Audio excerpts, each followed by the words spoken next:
Angeln ist nicht gleich Angeln. Was ist ein Fliegenfischen? Fliegenfischen ist, man denkt dann immer, der Laie denkt, man angelt mit irgendwelchen Ködern, die in der Luft fliegen und Fliegen imitieren und die Fische kommen dann rausgesprungen und schnappen sich die Dinger. Ist natürlich nicht so. Fliegenfischen ist wo man eine Rute und eine ganz kleine Nymphe, wie eine kleine, wie soll ich sagen, wie eine Fliege, die man immer wirft und mehrmals hintereinander, dass sie dann sozusagen aufs Wasser kommt.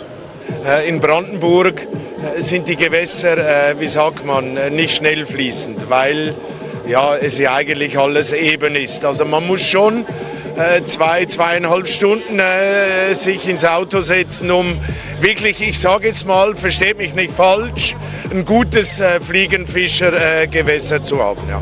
Fließende Gewässer müssen es sein. Nee. Fehlinformation. Also man kann Fliegenfischen auch auf Karpfen machen, auf Barsche, auf Hechte, auf alle Fische. Also und alle Fische gibt es in allen, also viele Fische von den genannten gibt es auch in stehenden Gewässern, kann man sehr gut auch im stehenden Gewässer machen. Fliegenfischen macht halt Spaß, weil das aktives Angeln ist. Und zwar wird bei der Flugschnur die ersten 9,15 Meter gewogen. Und das Gewicht ist es das, mit dem man ja diese Fliege, diese ganz leichte Fliege, wirft. Irgendwann lässt du los, dann landet das Ding auf dem Wasser, im Idealfall wie eine Maifliege, die gerade eben geschlüpft ist irgendwie. Und dann kommt der Fisch von unten hoch und schnappt sich diese künstliche Fliege. Das ist Fliegenfischen. Und das kann man überall machen.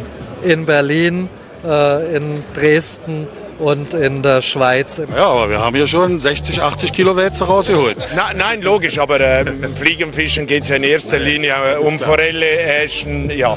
Aber ihr habt andere Angeln jetzt? Genau, weil ich habe schon Fliegenfischen zu Hause. Okay. Genau. Was ist das? Das ist jetzt eine für Hechtangeln, eine Route und für ein Plattfischangeln. Machst du, was bevorzugst du? Ich bin Spinnfischer. Das heißt, ich angel mit Ködern aus Blech, Gummi, Holz, die einen Fisch imitieren, einen kleinen Fisch. Und dann kommt den führe ich so durchs Wasser, dass er aussieht wie ein angeschlagener Fisch. Und dann kommt der Raubfisch, der denkt, oh krass, angeschlagener Fisch. Zack, Programm läuft. Ich muss diesen Fisch abräumen. Ist ja vom lieben Gott so gewollt. Der möchte, dass die schwachen Fische aus dem Gewässer rauskommen. The fittest will survive. Darwin. Und dann schnappt sich der Hecht den scheinbar angeschlagenen Fisch, der aber ja kein Fisch ist, sondern ein Köder. Und dann schlägt es bei mir in die Route ein. Das heißt, ich muss immer werfen, einkurbeln, werfen, einkurbeln, werfen, einkurbeln, den Köder also in Bewegung halten, im Gegensatz zu anderen Anglern, die sich mit ihrem Würmchen, ihrem Maiskorn oder ihrem Teigbollen hinsetzen und das ganze Ding aussitzen. Und ich bin eben einer, und die hier alle, die aktiv am Start sind und den Fisch suchen.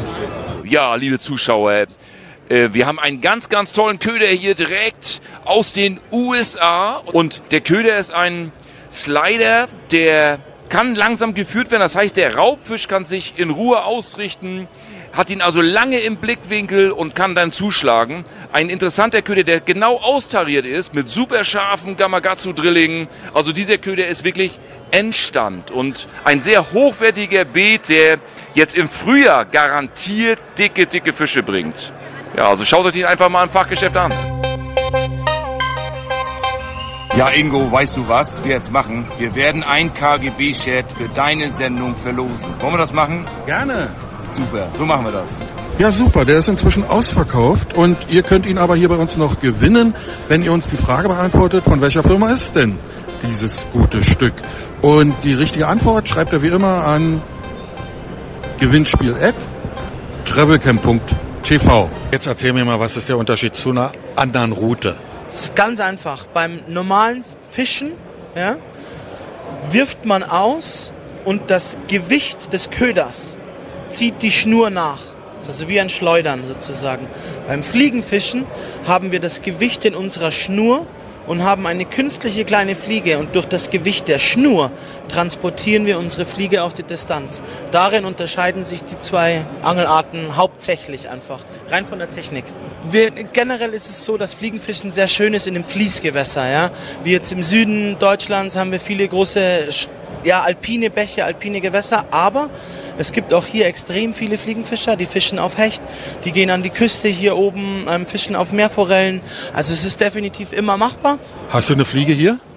Wenn du jetzt zum Beispiel so eine kleine Nymphe werfen möchtest, dann kannst du die nicht an eine Schnur binden und einfach quasi hinauswerfen, weil das Gewicht zu gering ist. Also transportieren wir das mit unserer Schnur auf Distanz und wollen quasi mit Imitaten von echten Insekten die Fische zum Anbiss überreden. Ja? Also das ist das Thema Fliegenfischen. Und unterschiedliche Farben, haben die einen Sinn? Ja, was heißt ein Sinn? Es wird mir zu viel darum gemacht immer, es ist mehr für den Angler selber. Aber ja, es gibt schon sowas, wenn du einen Insektenschlupf hast, die, sag ich mal, alle grau oder braun sind, fischst du halt nicht zwingend jetzt eine pinke Fliege. Also man versucht schon so gut wie möglich an das natürliche Insekt ranzukommen.